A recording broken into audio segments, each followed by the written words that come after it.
बालक लीला विच विहावै। कहंदे पहला साल जिहड़ा हुंदा 10 साल हुंदे ने बचपन दे, वो की हुंदे ने, सुध ना होवे बाल बुद्ध, बच्चे नूं कोई सुध नहीं ने।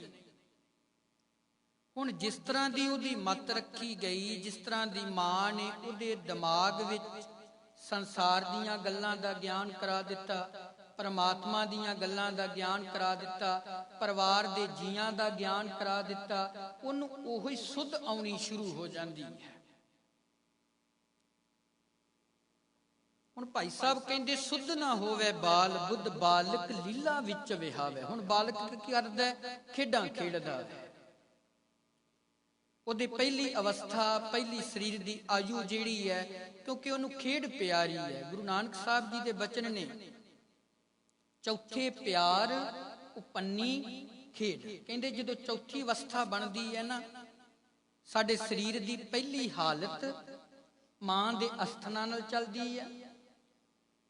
फिर जिहड़ा साडी दूजी शरीर की अवस्था है, वो मां प्यो की सुध विच लंघदी है। फिर मां प्यो का ज्ञान आउंदा है। नहीं तो बच्चे नूं ते पता ही नहीं मेरी मां केड़ी है, मेरा पिता केड़ा है, उन्होंने कोई ज्ञान नहीं।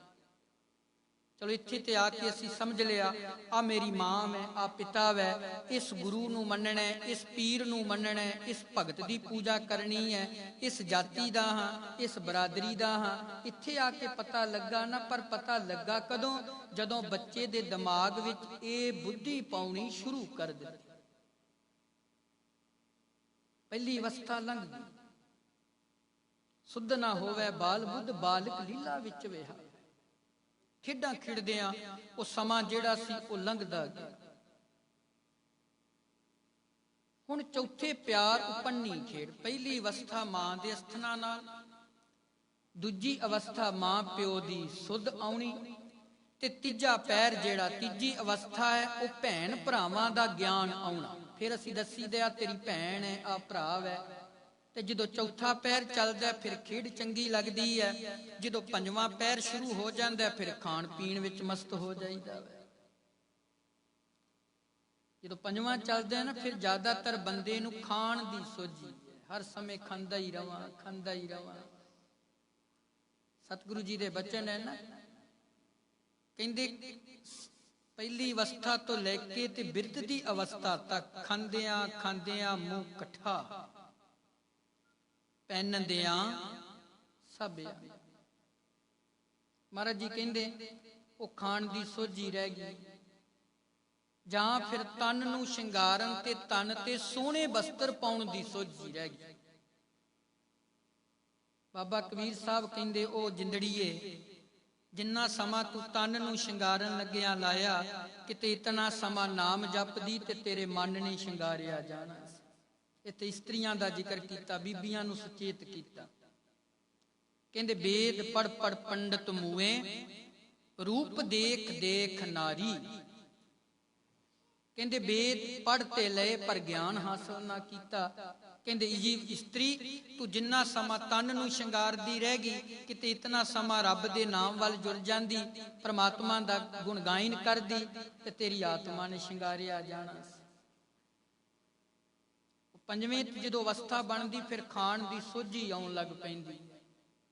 फिर सतगुरु जी दे बचन है ना, कहंदे मनुख नूं फिर खाण पीण चंगा लगदा है। खाना पीना हसना सौना, खाना भी चंगा लगता है, पीना भी चंगा लगता है, क्योंकि भोजन प्रति जाग गए, भजन प्रति सौ गए। भोजन की सोझी आ गई ना, सवेर का टाइम है प्रशादा छकना है, दोपहर हो गई है लंगर छकना है, शाम पै गई है प्रशादा छकना है। किन्नी खिच हुंदी है।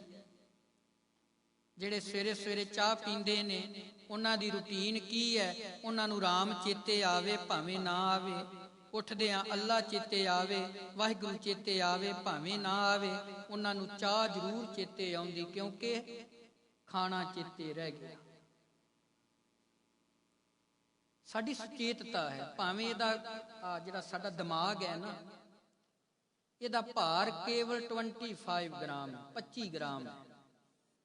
ਜਿਹੜਾ ਸਾਡਾ ਦਿਮਾਗ ਹੈ ਨਾ, ਜਿੱਥੇ ਸੋਚਾਂ ਸੋਚ ਰਿਹਾ, ਇਹਦਾ ਭਾਰ ਕੇਵਲ 25 ਗ੍ਰਾਮ ਹੈ, ਪਰ ਕਮਾਲ ਦੀ ਗੱਲ ਹੈ, ਪਤਾ ਨਹੀਂ ਸਾਰੀ ਸੰਸਾਰ ਦਾ ਭਾਰ ਚੁੱਕ ਕੇ ਬੈਠਾ ਹੋਇਆ। ਆਪਣਾ ਭਾਰ ਇਹਦਾ ਕੇਵਲ ਇੰਨਾ ਹੈ, ਜਗਤ ਦਾ ਭਾਰ ਇਹ ਚੁੱਕ ਕੇ ਬੈਠਾ ਹੈ। ਸੁਚੇਤ ਹੋ ਗਿਆ ਭੋਜਨ ਪ੍ਰਤੀ, ਪਰਮਾਤਮਾ ਦੇ ਭਜਨ ਪ੍ਰਤੀ ਟੋਟਲੀ ਸੌਂ ਗਿਆ। ਸਵੇਰ ਹੋ ਗਈ, ਇਹ ਚੇਤਾ ਰਹਿ ਗਿਆ ਕਿ ਮੈਂ ਭੋਜਨ ਛਕਣਾ। ਸਵੇਰ ਹੋ ਗਈ, ਇਹ ਚੇਤਾ ਹੀ ਭੁੱਲ ਗਿਆ ਕਿ ਮੈਂ ਪ੍ਰਮਾਤਮਾ ਦੀ ਬਾਣੀ ਨੂੰ ਪੜ੍ਹਨਾ, ਪ੍ਰਮਾਤਮਾ ਦੇ ਨਾਮ ਨੂੰ ਯਾਦ ਕਰਨਾ, ਮੈਂ ਆਪਣੇ ਸਾਧਨ, ਆਪਣੇ ਤਨ ਨੂੰ ਆਪਣੇ ਇਸ਼ਟ ਦੇ ਘਰ ਖੜਨਾ। ਚੇਤਾ ਹੀ ਭੁੱਲ ਗਿਆ। ਸ਼ਾਮ ਪੈ ਗਈ, ਚੇਤਾ ਰਹਿ ਗਿਆ ਕਿ ਮੈਂ ਭੋਜਨ ਛਕਣਾ। ਇਹ ਤੇ ਚੇਤਾ ਹੀ ਭੁੱਲ ਗਿਆ ਕਿ ਸ਼ਾਮ ਪੈ ਗਈ ਹੈ, ਮੈਂ ਰਹਿਰਾਸ ਸਾਹਿਬ ਜੀ ਦਾ ਜਾਪ ਕਰਨਾ, ਮੈਂ ਸੋਹਿਲਾ ਸਾਹਿਬ ਜੀ ਦਾ ਜਾਪ ਕਰਨਾ। ਚੇਤਾ ਭੁੱਲ ਗਿਆ। ਜਾਗਿਆ ਜ਼ਰੂਰ, ਪਰ ਕਿੱਥੇ? ਪੰਜਵੇਂ ਖਾਨ ਪੀਣ ਕੀ ਤਾਰ। ਖਾਨ ਪ੍ਰਤੀ ਜਾਗ ਗਿਆ, ਪਰਮਾਤਮਾ ਦੇ ਭੋਜਨ ਪ੍ਰਤੀ ਟੋਟਲੀ ਸੌਂ ਗਿਆ। ਤਨ ਭੋਜਨ ਤੋਂ ਬਣਦਾ ਹੈ ਤੇ ਆਤਮਾ ਪਰਮਾਤਮਾ ਦੇ ਨਾਮ ਤੋਂ ਚਲਦੀ ਹੈ। ਆਤਮਾ ਪਰਮਾਤਮਾ ਦੀ ਅੰਸ਼ ਹੈ ਤੇ ਤਨ ਇਹ ਮਿੱਟੀ ਦੀ ਅੰਸ਼ ਹੈ। ਤਨ ਭੋਜਨ ਤੋਂ ਬਣੇਗਾ ਤੇ ਆਤਮਾ ਪਰਮਾਤਮਾ ਦੇ ਨਾਮ ਤੋਂ ਤਿਆਰ ਹੋਏਗੀ। ਆਤਮਾ ਪ੍ਰਾਤਮਾ ਇੱਕੋ ਕਰੇ। ਆਤਮਾ ਪਰਮਾਤਮਾ ਦਾ ਹਿੱਸਾ ਹੈ ਤੇ ਫਿਰ ਆਤਮਾ ਬਹੁਤਾ ਸਮਾਂ ਇਸ ਤਨ ਵਿੱਚ ਸਫ਼ਰ ਨਹੀਂ ਕਰ ਸਕਦੀ। ਕਹਿੰਦੇ ਜਦੋਂ ਫਿਰ 6ਵੇਂ ਤੇ ਆਇਆ ਨਾ, ਫਿਰ ਕਾਮ ਚੇਸ਼ਟਾ ਵਿੱਚ ਲੱਗ ਗਿਆ। ਪਰਾਇਆ ਤਨ ਦੇਖਣ ਲੱਗ ਪਿਆ, ਪਰਾਏ ਸਰੀਰ ਨੂੰ ਦੇਖਣ ਲੱਗ ਪਿਆ। ਫਿਰ ਇਹਦੀ ਅਵਸਥਾ ਇਹ ਬਣ ਗਈ ਨਾ, ਜਦੋਂ 7ਵਾਂ ਪਹਿਰ ਚੱਲਿਆ ਤੇ ਫਿਰ ਘਰ ਬਣਾਉਣ ਲੱਗ ਪਿਆ, ਮਹਿਲ ਮਾੜੀਆਂ ਬਣਾਉਣ ਲੱਗ ਪਿਆ, ਚੰਗੇ ਭਲੇ ਘਰ ਉਹਨਾਂ ਨੂੰ ਢਾਹ ਕੇ ਫਿਰ ਬਣਾਉਣ ਲੱਗ ਪਿਆ। ਸੋਝੀ ਹੋ ਗਈ ਨਾ, ਪਰ ਇਹ ਤੇ ਸਮਝ ਹੀ ਨਾ ਆਈ ਕਿ ਕੱਚੇ ਮਕਾਨ ਨੂੰ ਪੱਕੇ ਵਿੱਚ ਰੱਖਣਾ ਚਾਹੁੰਦਾ ਸੀ ਤੇ ਜਿਹੜਾ ਪੱਕਾ ਸੀ ਉਹ ਤੇ ਫਿਰ ਉੱਥੇ ਦਾ ਉੱਤੇ ਸੀ। ਜਿਸ ਮਕਾਨ ਨੂੰ ਰੱਖਣ ਵਾਸਤੇ ਇੰਨਾ ਬੰਦੋਬਸਤ ਕੀਤਾ, ਉਹ ਫਿਰ ਇੱਕ ਦਿਨ ਢੇਰੀ ਹੋ ਗਿਆ। ਨਾਨਕ ਢੇਰੀ ਸ਼ਾਰ ਕੀ, ਕਹਿੰਦੇ ਉਹ ਫਿਰ ਮਿੱਟੀ ਹੋ ਗਿਆ। ਹੁਣ ਤਨ ਰੱਖਣ ਵਾਸਤੇ ਕਿੰਨਾ ਇੰਤਜ਼ਾਮ ਹੈ। ਦੇਖੋ, ਤਨ ਦੀ ਸੁਰੱਖਿਆ ਵਾਸਤੇ, ਤਨ ਨੂੰ ਕੋਈ ਮਾਰ ਨਾ ਸਕੇ, ਮਿਟਾ ਨਾ ਸਕੇ, ਕਿੰਨੇ ਬਾਡੀਗਾਰਡ ਸਾਡੇ ਨਾਲ ਨੇ, ਕਿੰਨਾ ਅਰੇਂਜਮੈਂਟ ਹੈ ਕਿ ਸਾਡਾ ਤਨ ਅਸੀਂ ਮਰੀਏ ਨਾ। ਪਰ ਕਮਾਲ ਦੀ ਗੱਲ ਗੁਰੂ ਸਾਹਿਬ ਕਹਿੰਦੇ, ਯਾਦ ਰੱਖੀ, ਜਿਸ ਦਿਨ ਤੇਰੇ ਤਨ ਨੇ ਮਿਟਣਾ, ਫਿਰ ਉਹਨੇ ਵਾਰ ਨਹੀਂ ਦੇਖਣਾ, ਫਿਰ ਉਹਨੇ ਮੁਹੂਰਤ ਨਹੀਂ ਕੱਢਣਾ, ਫਿਰ ਉਹਨੇ ਥਿੱਤ ਨਹੀਂ ਦੇਖਣੀ। ਜਿਸ ਦਿਨ ਉਹਦੇ ਘਰੋਂ ਆਵਾਜ਼ ਆ ਗਈ, ਫਿਰ ਤੇਰੀ ਆਤਮਾ ਨੂੰ ਚੱਲਣਾ ਹੀ ਪੈਣਾ। ਤੇ ਯਾਦ ਰੱਖੀ, ਫਿਰ ਉਹਨੇ ਪੁੱਛਣਾ ਵੀ ਕਿਸੇ ਨੂੰ ਨਹੀਂ, ਉਹਨੇ ਕਿਸੇ ਦੀ ਸਲਾਹ ਨਹੀਂ ਲੈਣੀ ਹੈ ਕਿ ਤੇਰੇ ਪੁੱਤਰ ਨੂੰ ਪੁੱਛਾਂ, ਕਿ ਤੇਰੀ ਪਤਨੀ ਨੂੰ ਪੁੱਛਾਂ, ਕਿ ਤੇਰੇ ਭਰਾ ਨੂੰ ਪੁੱਛਾਂ, ਕਿ ਤੇਰੇ ਸਾਕ ਸੰਬੰਧੀਆਂ ਨੂੰ ਪੁੱਛਾਂ, ਖੜਾ ਕਿ ਨਾ ਖੜਾ। ਗੁਰੂ ਸਾਹਿਬ ਕਹਿੰਦੇ ਫਿਰ ਜਿਸ ਦਿਨ ਆਵਾਜ਼ ਆ ਗਈ, ਉਸ ਦਿਨ ਕੀ ਹੋਣਾ? ਨਾਨਕ ਕਿਸ ਨੂੰ ਆਖੀਐ ਬਿਨ ਪੁੱਛਿਆ ਹੀ, ਫਿਰ ਉਹਨੇ ਬਿਨ ਪੁੱਛਿਆ ਹੀ ਲੈ ਤੁਰਨਾ। ਤੇ ਕਹਿੰਦੇ ਜਦੋਂ ਫਿਰ ਉਹ ਲੈ ਗਿਆ ਤੇ ਫਿਰ ਕਹਿੰਦੇ ਰੋਸ ਕਿਹਦੇ ਨਾਲ ਕਰੇਗਾ, ਗਿਲਾ ਕਿਹਦੇ ਨਾਲ ਕਰੇਗਾ? ਹੁਣ ਸਾਡਾ ਗਿਲਾ ਕਿਹਦੇ ਨਾਲ? ਸਾਡੇ ਭਾਈ ਸਾਹਿਬ ਚਲੇ ਗਏ ਨੇ, ਕਿਹਦੇ ਨਾਲ ਗਿਲਾ ਕਰਾਂਗੇ? ਧੀਆਂ ਪੁੱਤਰਾਂ ਨਾਲ ਗਿਲਾ ਕਰਾਂਗੇ, ਕਿਹਦੇ ਨਾਲ ਗਿਲਾ ਕਰਾਂਗੇ? ਸਤਿਗੁਰੂ ਤੀਸਰੇ ਪਾਤਸ਼ਾਹ ਮਲਾਰ ਰਾਗ ਵਿੱਚ ਕਹਿੰਦੇ ਜਦੋਂ ਵਸਤੂ ਹੀ ਉਹਦੀ ਹੈ ਤੇ ਫਿਰ ਗਿਲਾ ਵੀ ਕਿਸੇ ਨਾਲ ਨਹੀਂ, ਕਿਉਂਕਿ ਆਪ ਹੀ ਬਣਾਉਂਦਾ ਤੇ ਆਪ ਹੀ ਘੜੀਆਂ ਪਲਾਂ 'ਚ ਢੇਰੀ ਕਰ ਦਿੰਦਾ। ਕਮਾਲ ਦੀ ਗੱਲ ਹੈ, ਬਣਾਉਣ ਲੱਗਿਆਂ 6 ਮਹੀਨੇ ਲਾਉਂਦਾ ਤੇ ਢਾਉਣ ਲੱਗਿਆਂ ਕੇਵਲ 1 ਸੈਕਿੰਡ ਲਾਉਂਦਾ। ਬਾਬਾ ਫਰੀਦ ਸਾਹਿਬ ਜੀ ਕਹਿੰਦੇ, ਗੜਿੰਦਿਆਂ 6 ਮਾਹਾਂ, ਤੁਣਦਿਆਂ 1 ਖਿਨੋ। ਕਹਿੰਦੇ ਘੜਨ ਲੱਗਿਆਂ ਪ੍ਰਮਾਤਮਾ ਨੇ 6 ਮਹੀਨੇ ਲਾਏ। 4 ਮਹੀਨੇ ਅੰਦਰ ਸਾਡਾ ਵੇਵ ਤਿਆਰ ਹੁੰਦਾ, ਸਰੀਰ ਦਾ ਰੂਪ ਤਿਆਰ ਹੁੰਦਾ ਹੈ। ਆ ਜਿਹੜੀਆਂ ਸਾਡੀਆਂ ਹੱਥ ਦੀਆਂ ਲਕੀਰਾਂ ਨਾ, ਸਾਡੀਆਂ ਉਂਗਲਾਂ ਦੇ ਅੰਗੇ, ਜਿਹਨੂੰ ਅਸੀਂ ਫਿੰਗਰ ਪ੍ਰਿੰਟ ਆਖਦੇ ਆ, ਇਹ ਪ੍ਰਮਾਤਮਾ 4 ਮਹੀਨੇ 'ਚ ਤਿਆਰ ਕਰਦਾ ਹੈ। ਉਸ ਨਿਜ਼ਾਮ ਹਸਤੀ ਤੋਂ ਵਾਰੇ ਜਾਇਓ, ਪ੍ਰਮਾਤਮਾ ਤੋਂ ਵਾਰੇ ਜਾਇਓ, ਸਦਕੇ ਜਾਇਓ, ਉਹਦਾ ਧੰਨਵਾਦ ਕਰਿਆ ਕਰੋ ਕਿ ਤੂੰ ਸਾਨੂੰ ਆ ਮਨੁੱਖਾ ਜਨਮ ਦਿੱਤਾ।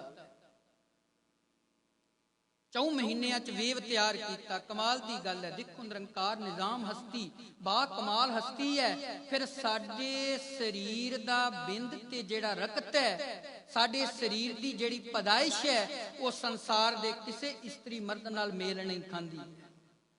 ਸਰੀਰ ਨੂੰ ਭਾਵੇਂ ਸਾੜ ਦਿਓ, ਭਾਵੇਂ ਗਾਲ ਦਿਓ, ਭਾਵੇਂ ਇਹਦੇ ਟੁਕੜੇ ਕਰ ਦਿਓ, ਸਾਡੀ ਸਵਾਹ ਤੋਂ ਵੀ ਪਤਾ ਲੱਗ ਜਾਏਗਾ ਕਿ ਅਸੀਂ ਕਿਸ ਮਾਂ ਪਿਓ ਤੋਂ ਜਣੇ ਹੋਏ ਆ।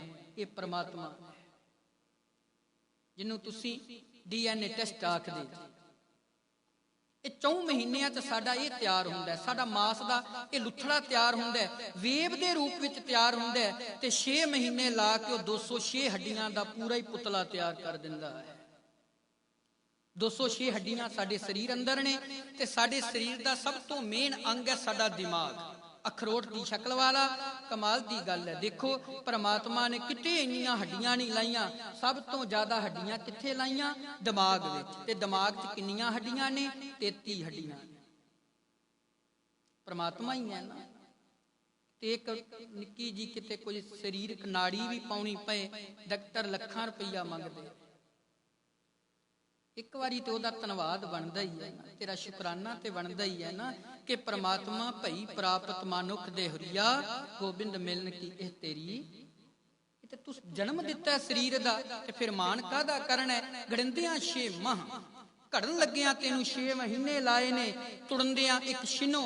ਕਹਿੰਦੇ ਮੈਂ ਬਣਾਉਣ ਲੱਗਿਆਂ ਸਮਾਂ ਲਾਇਆ, ਯਾਦ ਰੱਖੀ ਮੈਂ ਢਾਉਣ ਲੱਗਿਆਂ ਕੇਵਲ 1 ਸੈਕਿੰਡ ਲਾਉਣਾ।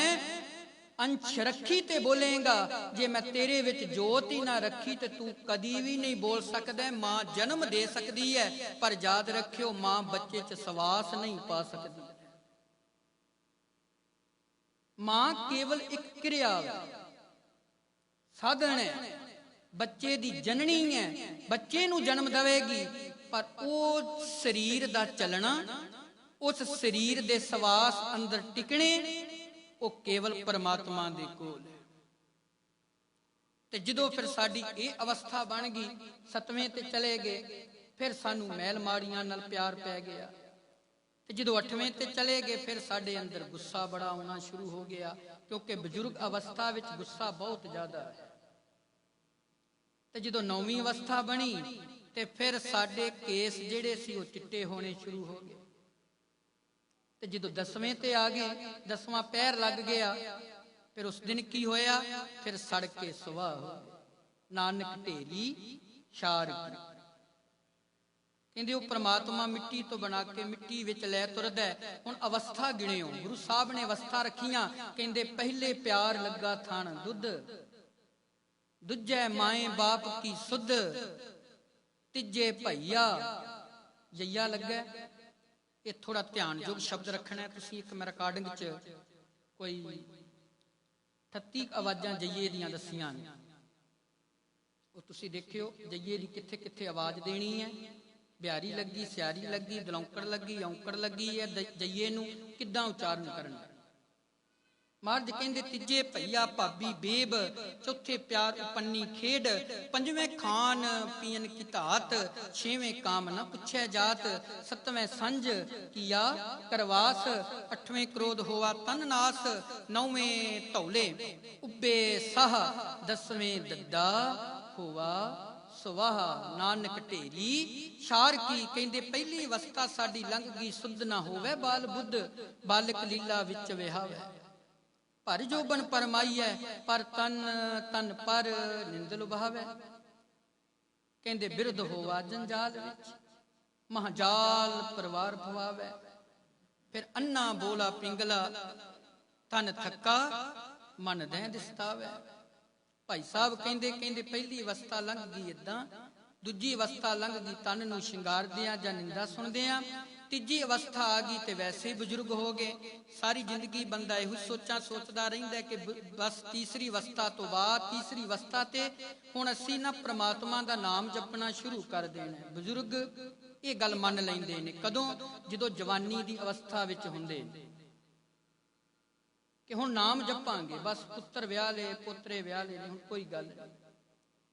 ਭਾਈ ਸਾਹਿਬ ਕਹਿੰਦੇ, ਭਾਈ ਗੁਰਦਾਸ ਸਾਹਿਬ ਜੀ ਕਹਿੰਦੇ, ਵਾਹ ਉਹ ਸਰੀਰਾ, ਵਾਹ ਉਹ ਆਤਮਾ, ਤੂੰ ਤੇ ਇਹ ਗੱਲ ਆਖਦੀ ਸੀ ਹੁਣ ਜਵਾਨੀ ਚਲੀ ਜਾਣੀ ਹੈ, ਬੱਚੇ ਵਿਆਹ ਲਏ ਨੇ, ਧੀਆਂ ਵਿਆਹ ਲੀਆਂ ਨੇ, ਹੁਣ ਤੇ ਨਾਮ ਦੀ ਵਾਰੀ ਹੈ। ਕਹਿੰਦੇ ਇਹ ਨਹੀਂ ਪਤਾ ਕਿ ਹੁਣ ਤੂੰ ਮਹਾਜਾਲ ਵਿੱਚ ਫਸ ਜਾਣਾ।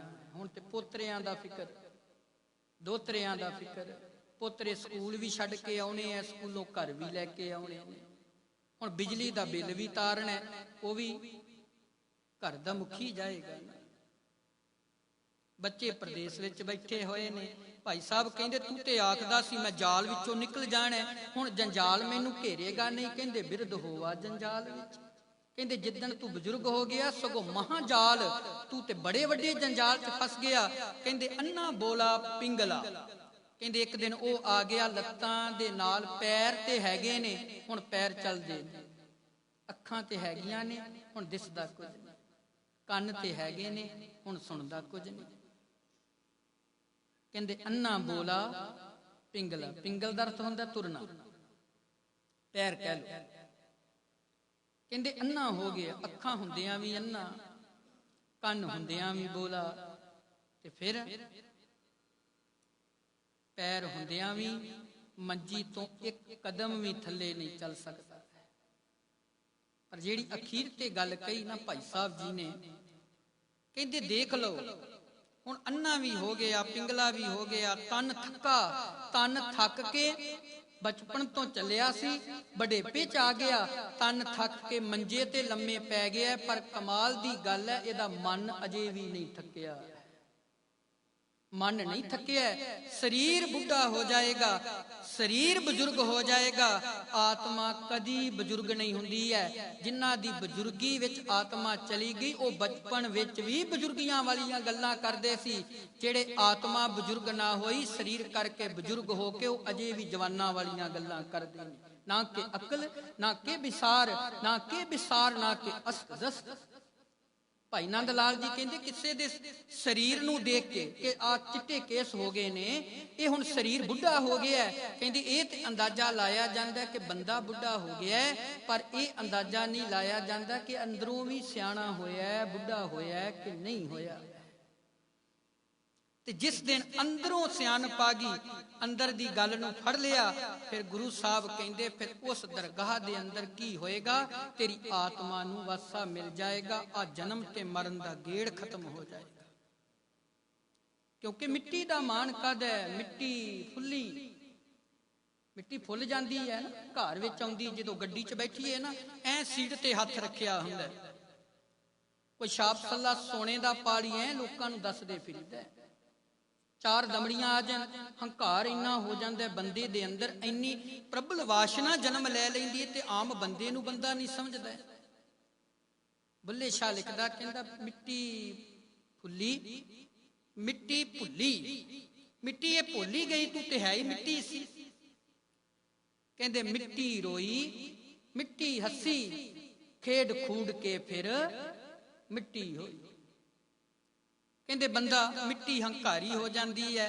बाबा रविदास साहब कहंदे है ना, माटी को पुत्रा कैसे नचत है, देखे देखे सुने बोले दौड़ियो फिरत है, जब किछ पावे तब गर्भ करत है, माया गई तब रोमन लगत है। कहंदे मिट्टी हंकारी सी, मिट्टी हसदी सी, अज खुशी मिल जे ते मिट्टी हसन लग पैंदी है, आ हथ दोवें तां नूं खड़े करके भंगड़ा पाउण लग पैंदी है। थोड़ा जिहा सेंटीमीटर थल्ले आ जाओ, इसे मिट्टी नूं दुख आ जे ते इन्हां हत्थां नूं शरीर ते मारना शुरू करन, भाव पिटना शुरू कर दिंदी।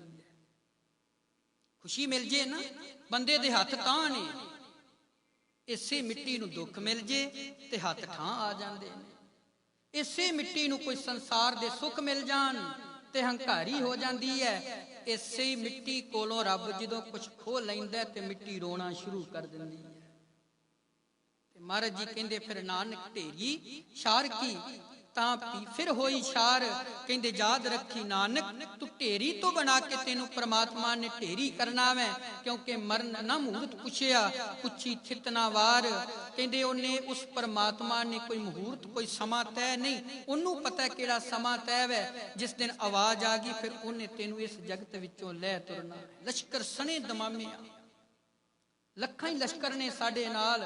जदों ये बादशाह निकलदे सी, दुनिया दे सम्राट बादशाह, इन्हां दे नाल किन्ने लश्कर सी, किन्ना लख तो नाल जिगर सी इन्हां दे नाल। मौकसा तुंग वर्गे जदों घरों निकलदे सी ते हुक्म फरमान जारी हुंदा सी कि साडे घोड़े दे पैर धरती ते नहीं चलने चाहिए ने, लाशां दे उपर चलने चाहिए। हिटलर जर्मन का बादशाह 2.5 करोड़ बंदे नूं मारदा वै। इहदा फरमान जारी सी कि मेरे सामने जेड़ा भी कोई बोल उच्चे करके बोलदा है उहनूं धरती ते मिला के रख दिओ। पर एक दिन इहो जिहा आउंदा है अपने आप नूं गोली मार के आप भी मिट्टी हो जांदा। सतगुरु कहंदे मान कादा नानक ढेरी शार की, कहंदे लश्कर सने दमामिया छुट्टे बंक द्वार। कहंदे लखां ही लश्कर सी उन्हां दे नाल कि सानू मौत नहीं आ सकदी है, सानू कौन मार सकदा वै। पर जिस दिन मौत आई 1 लाख पुत्र 1.25 लाख पोतरा हुंदियां भी रावण नूं लै तुरी।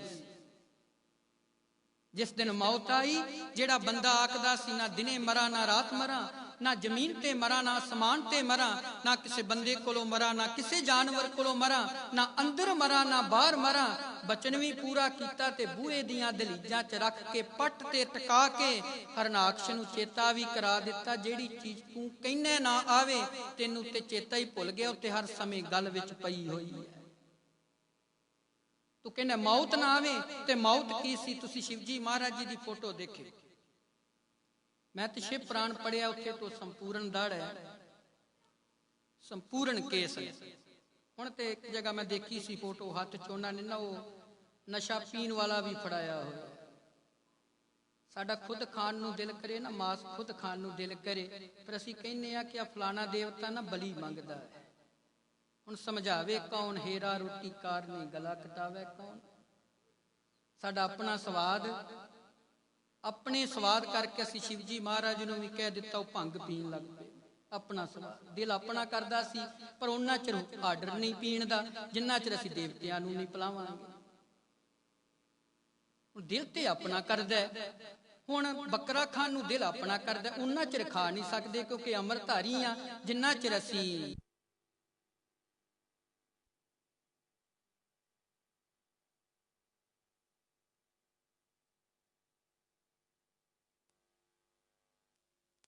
आन जोगी दा डेरा शमशान भूमि विच। इधर किते तुसी जायो मंडी वाल पठानकोट एरिया, इधर जायो तुसी, तुहानू शिवजी महाराज जी दी मूर्तियां जिन्नियां भी लभणगियां वो शमशान भूमि च दिसणगियां। बड़ा वड्डा एक सुनिया ते शरीर ते सवा गल विच हड्डियां खोपरियां पाइयां, तुसी देखदे मूर्ति विच।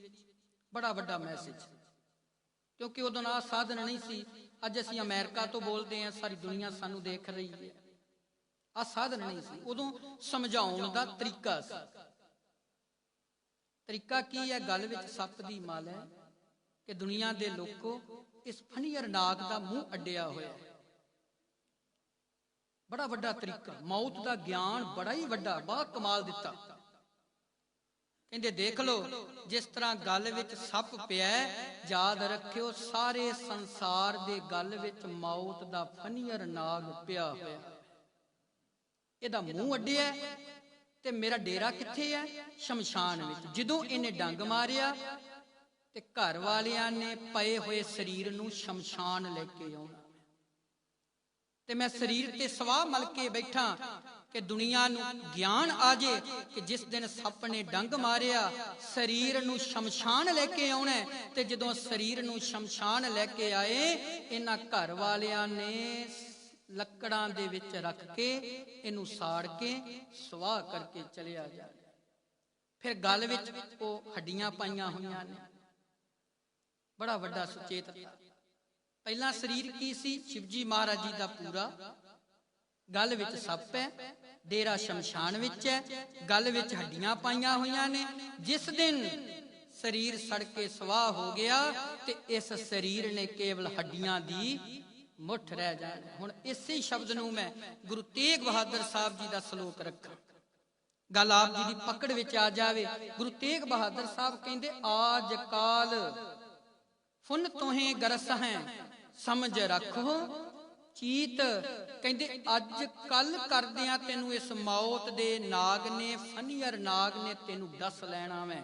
क्योंकि मौत कल करके नहीं आएगी, मौत तेरे अगले सवास करके तय है। सवास आया ते जगत देखेगा, सवास ना आया ते तेनू लोकां ने मुर्दा घोषित कर देना। जिउंदियां मोहरां ने गुरमुखो अज नेम प्लेटां बूहियां अगे लवाइयां ने अपने नाम की, जिउंदियां ही सब कुछ है। एक पीढ़ी रखेगी वो गेट दे अगे नाम ਜਦੋਂ ਅਗਲੀ ਪੀੜ੍ਹੀ ਆਈ ਨਾ, ਉਹਨਾਂ ਨਾਲ ਹੀ ਗੇਟ ਪੁੱਟਣੇ, ਨਾਲ ਹੀ ਨੇਮ ਪਲੇਟ ਪੁੱਟ ਕੇ ਪਰੇ ਮਾਰਨੀ। ਪਰ ਕਿਤੇ ਬੰਦਗੀ ਕਰ ਲਈ ਨਾ, ਕਿਤੇ ਨਾਮ ਜਪ ਲਿਆ, ਤੇ ਫਿਰ ਯਾਦ ਰੱਖਿਓ ਨੇਮ ਪਲੇਟਾਂ ਦੀ ਲੋੜ ਹੀ ਨਹੀਂ। ਲੋਕਾਂ ਦੇ ਇਸ ਘਰ ਅੰਦਰ ਸਦਾ ਵਾਸਤੇ ਨੇਮ ਪਲੇਟ ਲੱਗ ਜੇਗੀ। ਕਬੀਰ ਸਾਹਿਬ ਦੀ ਨੇਮ ਪਲੇਟ ਅਜੇ ਵੀ ਸਾਰਿਆਂ ਦੇ ਹਿਰਦਿਆਂ ਅੰਦਰ। ਭਗਤ ਰਵਿਦਾਸ ਸਾਹਿਬ ਜੀ ਦਾ ਨਾਮ ਅਜੇ ਵੀ ਸਾਰਿਆਂ ਦੇ ਹਿਰਦੇ ਅੰਦਰ ਹੈ। ਉਹਨਾਂ ਦੇ ਬਾਹਰ ਦਰਵਾਜ਼ਿਆਂ ਤੇ ਲਿਖਾਉਣ ਦੀ ਲੋੜ ਨਹੀਂ ਪਈ। ਉਹਨਾਂ ਬੰਦਗੀ ਕਰ ਲਈ, ਰੱਬ ਨੂੰ ਧਿਆ ਲਿਆ, ਪਰਮਾਤਮਾ ਨੂੰ ਸਮਝ ਲਿਆ, ਤਨ ਨਾਸ ਹੁੰਦਿਆਂ ਦੇਖ ਲਿਆ। ਉਹ ਸਦਾ ਵਾਸਤੇ ਆਪਣੇ ਨਾਮ ਦੀ ਛਾਪ ਸੰਸਾਰ ਦੇ ਹਿਰਦਿਆਂ ਤੇ ਛੱਡ ਗਏ। ਜਿਨ੍ਹਾਂ ਨੇ ਨਾਮ ਕਮਾ ਲਿਆ, ਬਾਬਾ ਮੋਤੀ ਰਾਮ ਨੇ 2 ਗਲਾਸ ਦੁੱਧ ਪਿਲਾਇਆ ਸੀ। ਬਾਹਰੋਂ ਗਰੀਬੀ ਸੀ, ਅੰਦਰਲੀ ਅਮੀਰੀ ਸੀ, ਪਰ ਇਹੋ ਜੀ ਛਾਪ ਛੱਡੀ ਕਿ ਰਹਿੰਦੀ ਦੁਨੀਆ ਤੱਕ ਜਿੱਥੇ ਸਾਹਿਬਜ਼ਾਦਿਆਂ ਨੂੰ ਯਾਦ ਕੀਤਾ ਜਾਏਗਾ, ਉੱਥੇ ਉਹਨਾਂ ਦੇ ਪੁੱਤਰ ਨਰਾਇਣੇ ਨੂੰ ਯਾਦ ਕੀਤਾ ਜਾਏਗਾ। ਜਿੱਥੇ ਸਾਹਿਬਜ਼ਾਦਿਆਂ ਨੂੰ ਯਾਦ ਕੀਤਾ ਜਾਏਗਾ, ਯਾਦ ਰੱਖਿਓ ਉਹਨਾਂ ਦੀ ਮਾਤਾ ਲੱਖੋ ਨੂੰ ਯਾਦ ਕੀਤਾ ਜਾਏਗਾ। ਜਿੱਥੇ ਸਾਹਿਬਜ਼ਾਦਿਆਂ ਨੂੰ ਯਾਦ ਕੀਤਾ ਤੇ ਮਾਤਾ ਗੁਜਰ ਕੌਰ ਨੂੰ ਯਾਦ ਕੀਤਾ ਜਾਏਗਾ, ਉੱਥੇ ਮੋਤੀ ਰਾਮ ਦੀ ਘਰ ਦੀ ਬੀਬੀ ਭੋਈ, ਬੀਬੀ ਭੋਲੀ ਜੀ ਨੂੰ ਵੀ ਯਾਦ ਕੀਤਾ ਜਾਏਗਾ। ਕੀ ਹੋਇਆ? ਅਸਲ ਨਾਮ ਦੀ ਛਾਪ ਛੱਡ ਲਈ। ਤੇ ਜਿਸ ਦਿਨ ਨਾਮ ਜਪ ਲਿਆ, ਫਿਰ ਗੁਰਮੁਖੋ ਇਸ ਸਰੀਰ ਦੀ ਲੋੜ ਨਹੀਂ ਪਈ। ਨਹੀਂ ਤੇ ਕਿਰਾਏ ਦਾ ਮਕਾਨ ਅੱਜ ਨਹੀਂ ਤੇ ਕੱਲ ਉਹਨੇ ਖਾਲੀ ਕਰਾਉਣਾ ਹੀ ਕਰਾਉਣਾ।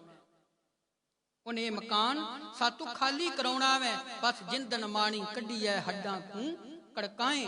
ਜਿਸ ਦਿਨ ਜਿੰਦਨ ਮਾੜੀ ਨੂੰ ਕੱਢਣਾ, ਹੱਡੀਆਂ ਨੇ ਟੁੱਟਣਾ ਸ਼ੁਰੂ ਹੋ ਜਾਣਾ। ਕੀ ਹਾਲਤ ਹੋਣੀ? ਹੱਥ ਮਰੋੜੇ, ਤਨ ਕੱਪੇ, ਸਿਆਓ ਹੋਵਾ ਸੇਥ। ਹੱਥਾਂ ਨੇ ਮਰੋੜੇ ਜਾਣਾ ਵੈ। ਜਨਮ ਲੈਂਦਾ ਬੱਚਾ ਤੇ ਮੁੱਠੀਆਂ ਬੰਨ੍ਹਣੇ। ਮੁੱਠੀਆਂ ਮਾਂ ਖੋਲਦੀ, ਪਿਓ ਖੋਲਦਾ। ਜਿਸ ਦਿਨ ਮੁੱਠੀਆਂ ਖੁੱਲਣ ਲੱਗ ਪੈਂਦੀਆਂ, ਫਿਰ ਭਰਾ ਦੀ ਵੀ ਜਾਇਦਾਦ ਮੇਰੀ, ਸਭ ਕੁਝ ਮੇਰਾ ਹੀ ਮੇਰਾ ਵੈ। ਕਮਾਲ ਦੀ ਗੱਲ ਹੈ, ਜਿਸ ਦਿਨ ਜਗਤ ਤੋਂ ਜਾਂਦਾ ਮੁੱਠੀਆਂ ਫਿਰ ਬੰਦ ਨੇ। ਜਿੱਦਣ ਜਨਮ ਹੁੰਦਾ ਹੈ ਨਾ ਬੱਚੇ ਦਾ, ਉਹ ਮੁੱਠੀਆਂ ਬੰਦ ਹੁੰਦੀਆਂ, ਖੋਲਦੇ ਨੇ ਸਾਰੇ। ਮੁੱਠੀਆਂ ਵਿੱਚ ਹੈ ਹੀ ਕੁਝ ਨਹੀਂ, ਪਰ ਜਦੋਂ ਮੁੱਠੀਆਂ ਖੁੱਲਦੀਆਂ ਨੇ, ਫਿਰ ਸਭ ਕੁਝ ਮੇਰਾ। ਲੱਖਾਂ ਅਰਬਾਂ ਖਰਬਾਂ ਦਾ ਬੰਦਾ ਮਾਲਕ ਬਣ ਜਾਂਦਾ ਹੈ, ਤੇ ਜਦੋਂ ਜਗਤ ਤੋਂ ਜਾਂਦਾ ਮੁੱਠੀਆਂ ਫਿਰ ਬੰਦ ਨੇ।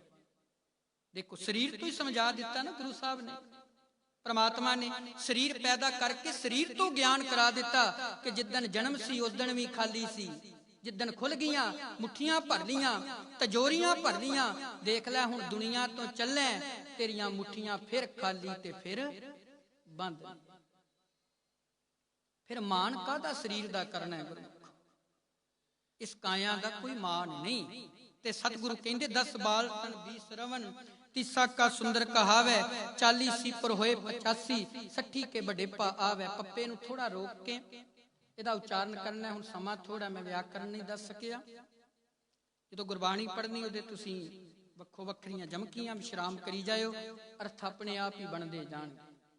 40 ਸੀ ਔਰ ਹੋਏ 50, ਜਮਕੀ ਦੇਣੀ ਸੀ ਵੱਖਰਾ ਕਰ ਦੇਣਾ, ਕਿਉਂਕਿ 40 ਤੋਂ ਬਾਅਦ 85 ਨਹੀਂ ਆਉਂਦਾ, 40 ਤੋਂ ਬਾਅਦ 50 ਆਉਂਦਾ ਵੈ।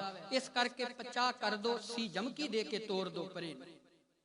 ਕਹਿੰਦੇ ਫਿਰ 60 ਕੇ ਵਡੇਪਾ ਆਵੇ। 70 का मतहीन है, 80 का व्यवहार ना पावे। नावे का सहजान सी मूल न जाने आप बल, ढंडोलम डूठम डिठ में नानक जग धूवे का तवल। ਸਾਡੇ ਸਰੀਰ ਦੀ ਆ ਹਾਲਤ ਹੈ ਬਸ। ਤੇ ਸਤਿਗੁਰੂ ਜੀ ਕਹਿੰਦੇ ਫਿਰ ਨਾਨਕ ਢੇਰੀ ਛਾਰ ਕੀ ਤਾਂ ਫਿਰ ਹੋਈ ਛਾਰ। ਇਸ ਕਰਕੇ ਮਿੱਟੀ ਤੋਂ ਬਣਾ ਕੇ ਪ੍ਰਮਾਤਮਾ ਇਸ ਕਾਇਆ ਨੂੰ ਫਿਰ ਮਿੱਟੀ ਵਿੱਚ ਲੈ ਜਾਂਦਾ ਹੈ।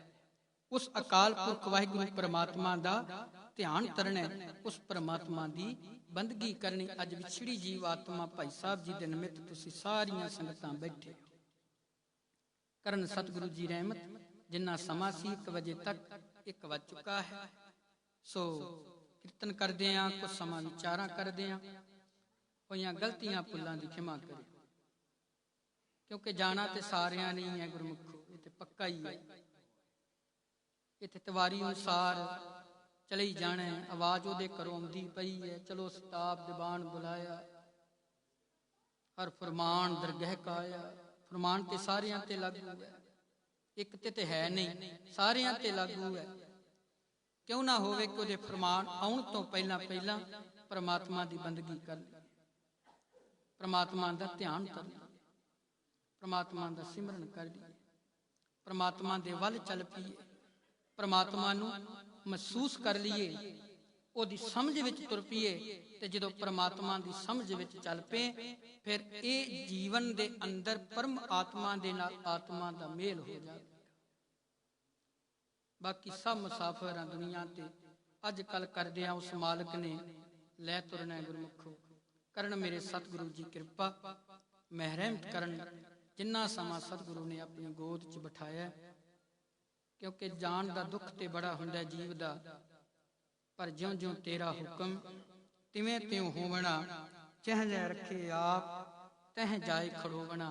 ਹੁਕਮ ਫਿਰ ਮਾਲਕ ਦਾ ਹੈ, ਹੁਕਮ ਉਹਦਾ ਹੀ ਮੰਨਣਾ ਪੈਣਾ, ਕਿਉਂਕਿ ਵਾਰੀ ਏਦਾਂ ਦੀ ਹੈ। ਇੱਥੇ ਵਾਰੀ ਇਹ ਨਹੀਂ ਕਿ ਪਹਿਲਾਂ ਬਾਬਾ ਜਾਏਗਾ, ਦਾਦਾ ਜਾਏਗਾ, ਪੁੱਤਰ ਜਾਏਗਾ, ਫਿਰ ਪੋਤਰਾ ਜਾਏਗਾ। ਨਹੀਂ, ਇਹ ਵਾਰੀ ਏਦਾਂ ਦੀ ਨਹੀਂ। ਇਹ ਵਾਰੀ ਏਦਾਂ ਦੀ ਹੈ ਕਿ ਦਾਦਾ ਜੇ ਮੰਜੇ ਤੇ ਹੁੰਦਾ ਹੈ ਤੇ ਪੋਤੇ ਦੀ ਅਰਥੀ ਜਾਂਦਿਆਂ ਦੇਖਦਾ। ਇਹ ਵਾਰੀ ਏਦਾਂ ਦੀ ਹੈ, ਰਾਣਾ ਰਾਓ ਨਕੋ ਰਹਿ ਰੰਗ ਨ ਤੁੰਗ ਫਕੀਰ, ਵਾਰੀ ਆਪੋ ਆਪਣੀ ਕੋਏ ਨਾ ਬੰਧੈ। ਕੋਈ ਬਣ ਗਿਆ ਰੌਣਕ ਪੱਖੀਆਂ ਦੀ, ਕੋਈ ਛੋੜ ਕੇ ਸੀਸ ਮਹਲ ਚੱਲਿਆ। ਕੋਈ ਰੌਣਕ ਬਣ ਗਿਆ ਜਗਤ ਦੀ, ਉਹਦਾ ਨਾਮ ਰਹਿ ਗਿਆ। ਕੋਈ ਵੱਡੇ ਵੱਡੇ ਮਹੱਲ ਛੱਡ ਕੇ ਜਾਣ ਲੱਗ ਪਿਆ। ਗੁਲਾਮ ਫਰੀਦ ਜੀ ਕਹਿੰਦੇ, ਕੋਈ ਬਣ ਗਿਆ ਰੌਣਕ ਪੱਖੀਆਂ ਦੀ, ਕੋਈ ਛੋੜ ਕੇ ਸੀਸ ਮਹਲ ਚੱਲਿਆ। ਕੋਈ ਪਲਦਾ ਨਾਜ ਤੇ ਨਖਰਿਆਂ ਨਾਲ, ਕੋਈ ਗਰਮ ਰੇਤ ਦੇ ਥਲ ਚੱਲਿਆ। ਕੋਈ ਭੁੱਲ ਗਿਆ ਮਕਸਦ ਆਵਣ ਦਾ, ਕੋਈ ਮਕਸਦ ਕਰਕੇ ਹਲ ਚੱਲਿਆ। ਗੁਲਾਮ ਫਰੀਦਾ ਇੱਥੇ ਸਭ ਮੁਸਾਫਰ ਨੀ, ਕੋਈ ਅੱਜ ਚੱਲਿਆ ਤੇ ਕੋਈ ਕੱਲ ਚੱਲਿਆ। ਹੈ ਮੁਸਾਫਰੀਆਂ ਸਾਰੇ। ਜਿੰਨੀਆਂ ਮਰਜ਼ੀ ਬੰਦਨਾ ਬਣ ਕੇ ਬੈਠ ਜਾਈਏ, ਉਹਨੇ ਖਾਲੀ ਕਰਾਉਣ ਵਾਲੇ ਨੇ ਸਭ ਕੁਝ ਖਾਲੀ ਕਰਾ ਕੇ ਹੀ ਲੈ ਤੁਰਨਾ ਹੈ। ਪਰ ਹੁਕਮ ਮਾਲਕ ਦਾ, ਗੁਰੂ ਸਾਹਿਬ ਕਿਰਪਾ ਕਰਨ, ਵਿਛੜੀ ਜੀਵਾਤਮਾ ਨੂੰ ਆਪਣੇ ਚਰਨਾਂ 'ਚ ਨਿਵਾਸ ਸਥਾਨ ਬਖਸ਼ਣ, ਪਿੱਛੇ ਪਰਿਵਾਰ ਨੂੰ ਭਾਣਾ ਮੰਨਣ ਦਾ ਬਲ ਬਖਸ਼ਣ। ਸੋ ਰਹਿਮਤ ਕਰਨ ਸਤਿਗੁਰੂ ਸੱਚੇ ਪਾਤਸ਼ਾਹ। ਜਿੰਨਾ ਸਮਾਂ ਅਸੀਂ ਬੈਠੇ ਹਾਂ, ਬੜੇ ਪਿਆਰ ਨਾਲ ਤੁਸੀਂ ਸਰਵਣ ਕੀਤਾ ਹੈ। ਮੈਂ ਦੇਖ ਰਿਹਾ ਸੀ ਬਾਹਰ ਵੀ ਸਾਡੀਆਂ ਮਾਵਾਂ ਭੈਣਾਂ ਬੀਬੀਆਂ ਬੈਠੀਆਂ ਨੇ, ਉਹਨਾਂ ਦਾ ਧਿਆਨ ਸੁਣਨ ਵੱਲ ਸੀ। ਦੇਖੋ, ਇਹੋ ਹੀ ਲਾਹਾ ਹੁੰਦਾ ਜ਼ਿੰਦਗੀ ਦਾ। ਤੁਸੀਂ ਰੋਜ਼ ਪੜ੍ਹਦੇ ਜੇ ਨਾ, ਨਾਨਕ ਭਗਤਾਂ ਸਦਾ ਵਿਗਾਸ, ਸੁਣਿਆ ਦੁੱਖ ਪਾਪ ਕਾ ਨਾਸ। ਜੇ ਅਸੀਂ ਸੁਣਾਂਗੇ ਨਹੀਂ ਤੇ ਫਿਰ ਦੁੱਖਾਂ ਦਾ ਨਾਸ ਨਹੀਂ ਹੋਣਾ, ਸੁਣਨਾ ਪੈਣਾ। ਜਦੋਂ ਅਸੀਂ ਸੁਣਾਂਗੇ, ਫਿਰ ਆਤਮਾ ਜਿਹੜੀ ਹੈ ਉਹ ਪ੍ਰਫੁੱਲਤ ਹੋਣੀ ਸ਼ੁਰੂ ਹੋ ਜਾਵੇ, ਉਹਦੇ ਤੇ ਰੰਗ ਚੜ੍ਹਨਾ ਸ਼ੁਰੂ ਹੋ ਜਾਵੇ। ਰੰਗ ਲਾਗਤ ਲਾਗਤ ਲਾਗਤ, ਉਹ ਫਿਰ ਰੰਗ ਲੱਗਦਿਆਂ ਲੱਗਦਿਆਂ ਲੱਗ ਹੀ ਜਾਂਦਾ ਹੈ। ਫਿਰ ਸੁਣਨ ਦਾ ਸੁਭਾਅ ਬਣ ਜਾਂਦਾ ਹੈ। ਸੁਣਿਆ ਤੁਸੀਂ ਪਿਆਰ ਦੇ ਨਾਲ। ਕਰਨ ਮੇਰੇ ਸਤਿਗੁਰੂ ਰਹਿਮਤ, ਖਿਮਾ ਭੁੱਲ ਚੁੱਕ ਦੀ ਮਾਫੀ ਬਖਸ਼ਿਓ ਗੁਰਮੁਖੋ। ਹੁਕਮ ਹੋਇਆ ਸੀ ਪਰਿਵਾਰ ਵੱਲੋਂ ਕਿ ਪਹੁੰਚਣਾ ਹੈ, ਸੋ ਗੁਰੂ ਸਾਹਿਬ ਨੇ ਕਿਰਪਾ ਕੀਤੀ ਹੈ। ਸੰਗਤਾਂ ਦੇ ਦੀਦਾਰ ਕਰਾਏ ਨੇ, ਗੁਰੂ ਸਾਹਿਬ ਦੇ ਦਰਸ਼ਨ। ਇਸ ਵਿਛੋੜੇ ਦੀ ਘੜੀ ਅੰਦਰ, ਇਸ ਵਿਛੋੜੇ ਦੀ ਘੜੀ ਅੰਦਰ ਅਸੀਂ ਸਾਰੀਆਂ ਸੰਗਤਾਂ ਬੈਠੇ ਹਾਂ। ਸੋ ਸਤਿਗੁਰੂ ਰਹਿਮਤ ਕਰਨ, ਚੜ੍ਹਦੀ ਕਲਾ ਦੀ ਦਾਤ ਬਖਸ਼ਣ। ਸੋ ਹੁਣ ਆਨੰਦ ਸਾਹਿਬ ਜੀ ਦਾ ਜਾਪ ਹੋਏਗਾ। ਸੋ ਬਾਬਾ ਜੀ ਨੂੰ ਬੇਨਤੀ ਹੈ ਕਿ ਤੁਸੀਂ ਆਨੰਦ ਸਾਹਿਬ ਪੜ੍ਹੋ। ਮੈਂ ਜੇ ਥੋੜਾ ਹੋਰ ਪ੍ਰੋਗਰਾਮ ਤੇ ਪਹੁੰਚਣਾ ਹੈ, ਮਾਫੀ ਮੰਗਦੇ ਹਾਂ ਤੁਹਾਡੇ ਕੋਲੋਂ। ਸੋ ਜਿੰਨਾ ਕੁ ਸਮਾਂ ਮੈਂ ਭਾਈ ਸਾਹਿਬ ਕੋਲੋਂ ਲਿਆ ਸੀ, ਕਿਉਂਕਿ ਇੱਕ ਪ੍ਰੋਗਰਾਮ ਹੋਰ ਸੀ, ਚਲੋ ਥੋੜਾ ਉਹ ਲੇਟ ਸੀ, ਇਹ ਕਰਕੇ ਮਹਾਰਾਜ ਨੇ ਕਿਰਪਾ ਕੀਤੀ, ਇਹ ਵੀ ਭੁਗਤ ਗਿਆ। ਅਗਲੇ ਪ੍ਰੋਗਰਾਮ ਤੇ ਵੀ ਹੋਣਾ।